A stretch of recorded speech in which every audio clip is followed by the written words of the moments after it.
Assalamualaikum warahmatullahi wabarakatuh. Alhamdulillahirrabbilalamin wa bihi nasta'inu ala amri dunya wa din wa ala alihi wa sahbihi ajmain amma ba'd. Puja dan puji syukur kita aturkan kehadirat Allah Subhanahu wa taala yang telah memberikan kesehatan pada pagi hari ini sehingga bapak-bapak, ibu-ibu bisa hadir di kuliah subuh ya Pak, kuliah subuh Masjid At-Taqwa Procot ya. Saya minta maaf yang tadi sore saya janji sama Pak Dokter nanti saya jamaah di Masjid At-Taqwa Procot Pak. Tapi saya tadi jamaah di Masjid At-Taqwa Adi Warna Pak. Tadi karena ada acara musfil dan saya membersamai bapak-bapak sehingga harus hadir di sana. Belum bisa jamaah di sini, tapi alhamdulillah tidak terlalu telat hadir silaturahmi kepada Bapak Ibu jamaah Masjid At-Taqwa. Salawat serta salam kita haturkan kepada baginda Nabi Muhammad SAW yang telah memberikan pencerahan dan menjadi suri tauladan bagi kita semua. Nama saya Khairun Nizar, tadi Pak Dokter sudah menyebutkan, dan saya diamanahi menjadi manajer Lazismu Kabupaten Tegal. Lazismu Kabupaten Tegal adalah lembaga amil zakat infak sedekah Muhammadiyah. Dan kami di struktur ada jajaran. Kami selaku staf eksekutif ada 7 orang yang melaksanakan mengelola dana zakat tersebut ataupun infak. Dan di atas kami ada badan pengurus. Badan pengurus ada diketuai oleh Bapak Haji Suwarno, sekretaris oleh Bapak Dr. Abdi Manaf, dan anggota ada Ustadz Ali Kurbani dan Ustadz Iwan Hermawan. Beliau yang harusnya pagi ini ngisi ya Pak di sini, tapi beliau ada acara di Hotel Sangrila sehingga tidak bisa hadir membersamai, dan saya mohon izin kepada beliau untuk bisa silaturahim dengan Bapak dan Ibu. Dan di badan pengawas kami ada Bapak Haji Muhammad Ridho dan Ibu Sofi.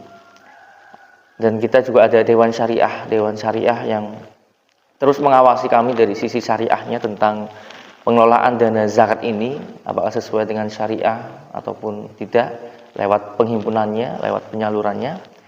Itu ada Bapak Ustadz Mas Nun Tolab dan Ustadz Faizal Suhartoyo. Kami berkantor di Jalan Ahmad Yani, kilometer 2 Procot Slawi, atau di Gedung Dakwah Muhammadiyah.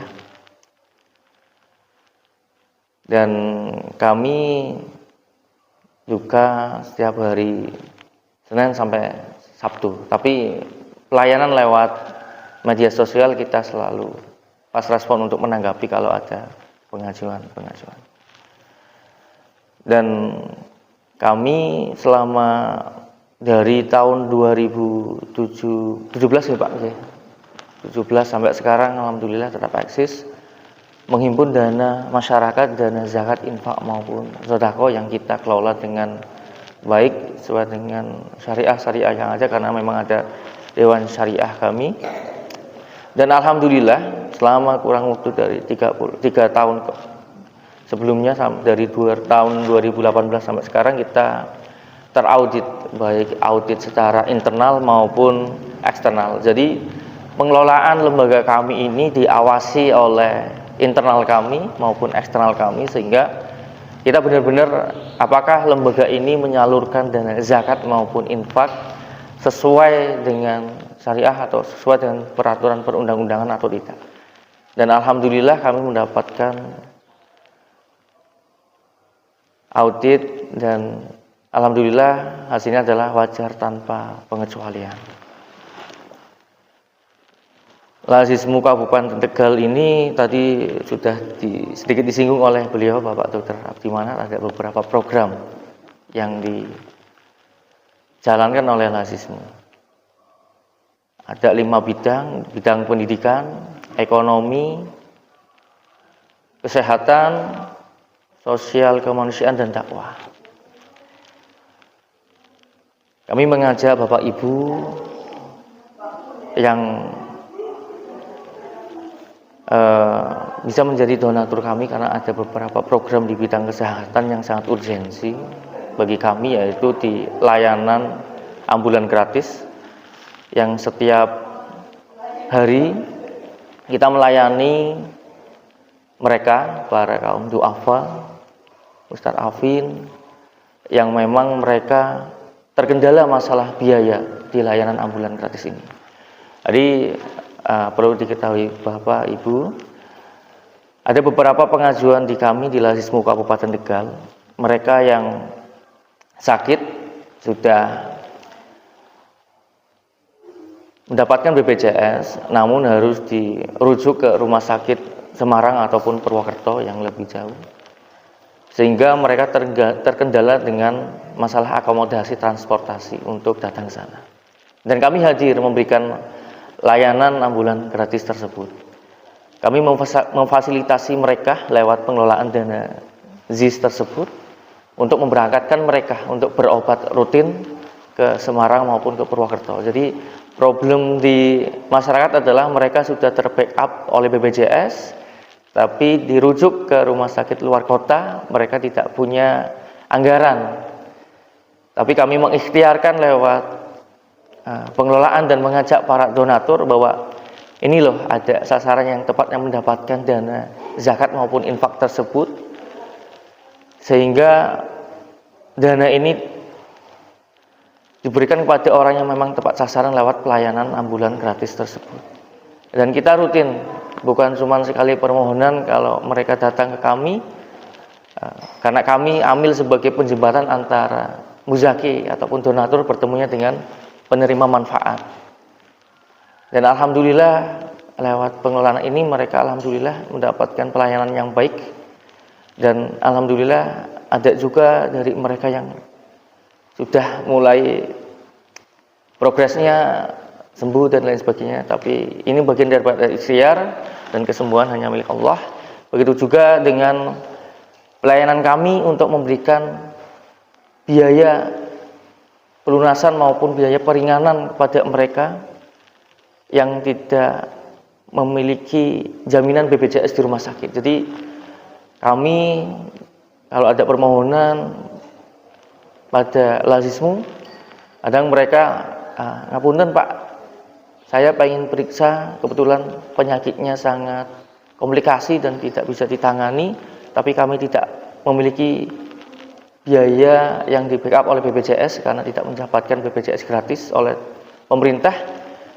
Lewat pengelolaan ini juga kami membantu mereka, memberikan solusi kepada mereka agar bisa berobat di rumah sakit, sehingga mereka bisa sembuh dan bisa mendapatkan peringanan dari apa yang mereka sedang mendapatkan masalah. Begitu juga di kami ada di bidang pendidikan juga, memberikan solusi kepada mereka, Bapak Ibu sekalian, terkait dengan masalah tunggakan biaya SPP. Jadi kalau di swasta kan problemnya kadang mereka yang sudah sekolah tapi ternyata ngapunten dari orang tua dan sebagainya, ternyata banyak sekali masalah di rumah, dan mereka juga tergolong ngapunten kaum duafa, sehingga mereka harus kita tolong lewat pengelolaan itu. Di kebencanaan pun kita selalu hadir di Lazismu. Yang sekarang kita juga sedang menghimpun donasi untuk saudara-saudara kita di Turki yang terus-terusan tertimpa gempa. Kita hadir, kita di tiap daerah Lazismu itu ada. Lazismu tiap daerah itu ada, jadi kita bareng-bareng mensupport dan mengumpulkan dana masyarakat, dan kita sampaikan ke Turki langsung, karena di Turki juga kita ada relasi, ada namanya pimpinan cabang istimewa Muhammadiyah, begitu juga dengan Lazismu Turki ada di sana. Kita menyalurkan, jadi bukan hanya sekedar kita mentransfer ke dubes atau apa yang ada di sana, tapi kita menyalurkan kepada rekan kita yang ada di sana, lazismu yang ada di Turki, dan pimpinan yang ada di Turki untuk kita salurkan kepada mereka. Saya hadir di sini untuk bersilaturahmi dengan Bapak Ibu, mengajak barangkali ada sedikit harta yang bisa disalurkan kepada lazismu, entah itu zakat maupun infak, yang bisa kita kelola untuk kita berikan kepada mereka, kaum du'afa dan tidak mampu dan sebagainya. Jadi ada cerita kemarin Pak, kita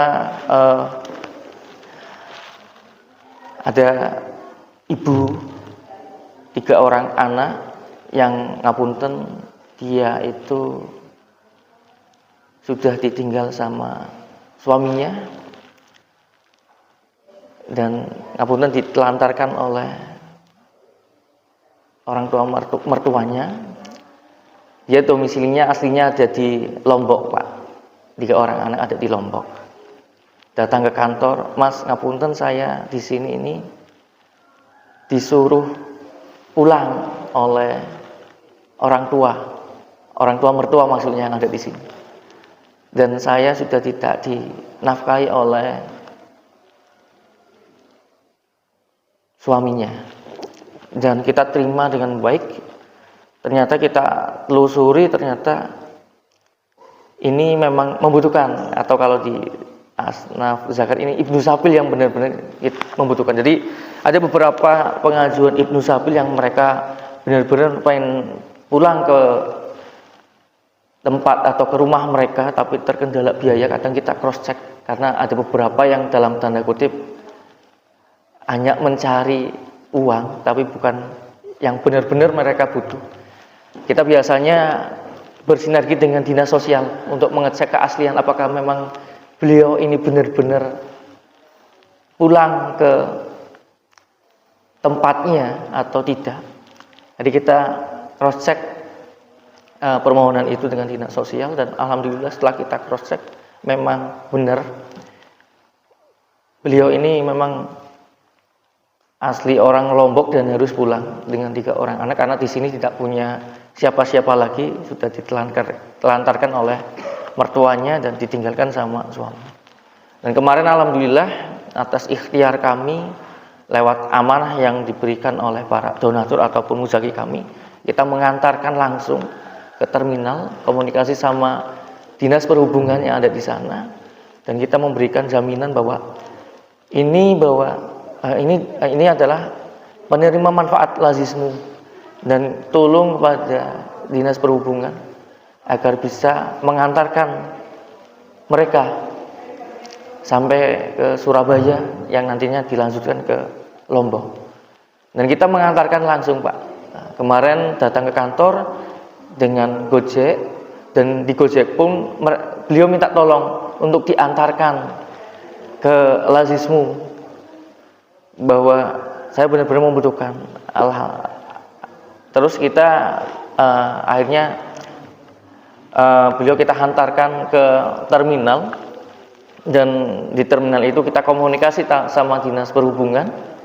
Dan alhamdulillah kita mendapatkan tiket, dan kita juga memberikan uang saku untuk beliau sampai ke Lombok. Jadi kita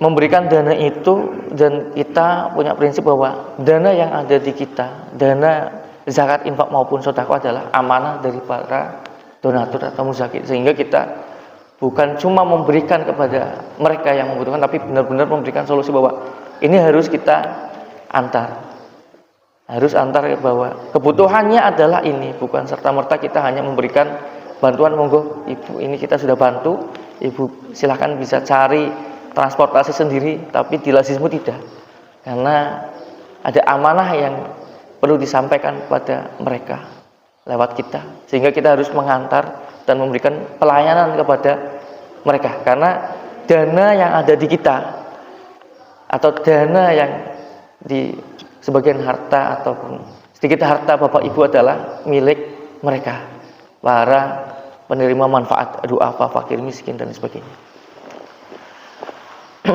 Dan di kita Bapak Ibu dijelaskan bahwa kita punya pegangan di surat At-Taubah untuk penyalurannya di surat At-Taubah ayat 60 bahwa zakat itu disalurkan kepada 8 asnaf. Dan kita juga punya prinsip di surat At-Taubah ayat 130 untuk mengambil dana zakat di masyarakat maupun infak. Atau paling tidak kita memberikan informasi bahwa lazisme itu menghimpun dana zakat atau infak sedekah yang kita berikan kepada mereka. Kemarin nggih Pak nggih, kita sudah sama ibu-ibu membagikan kaleng, barangkali Bapak Ibu ada sedikit harta yang bisa disisihkan lewat kaleng tersebut. Tapi ngapunten tadi saya tidak bawa kaleng tersebut. Tapi insya Allah nanti saya hadir sini lusa atau besok Pak untuk titip kaleng infak tersebut yang nantinya bisa dikoordinir Pak nggih. Bulan depan aja nggak apa-apa. Nggih. Nggih, bulan depan insya Allah. Ini silaturahim dulu Bapak, mengenalkan dulu ya. Nanti barangkali nanti ada pertemuan lagi, saya izin untuk bisa hadir dan bawa kaleng tersebut Bapak Ibu, yang nantinya bisa dipegang sama Ibu ataupun Bapak yang bisa menyisihkan harta lewat kaleng tersebut yang kita kelola. Jadi seperti itu Ibu.